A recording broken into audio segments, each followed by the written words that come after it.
Welcome to the Slop Farm. Enjoy the video.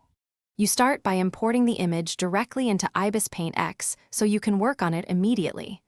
Open or create a canvas at the resolution you need, then tap the Gallery Import and select the photo. Once you import, crop and position it to frame the subject.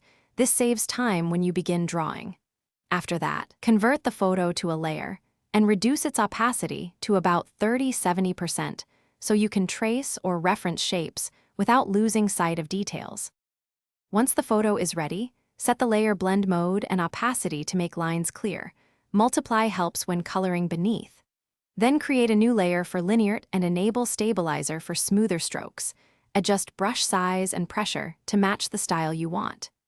Make selective edits using lasso, selection, and transform to move or warp features without affecting the whole image. You should work non-destructively by keeping edits on extra layers so you can refine composition and proportions easily.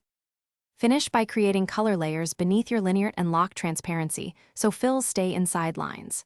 Use fill and gradient tools for base colors, then add clipping groups for shadows and highlights to preserve clean edges. Once satisfied, merge selectively or export as PNG, JPEG, or PSD to keep layers for future edits.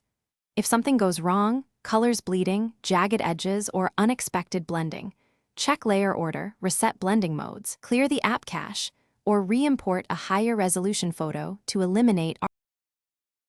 Thanks for watching. Consider subscribing if we helped you today.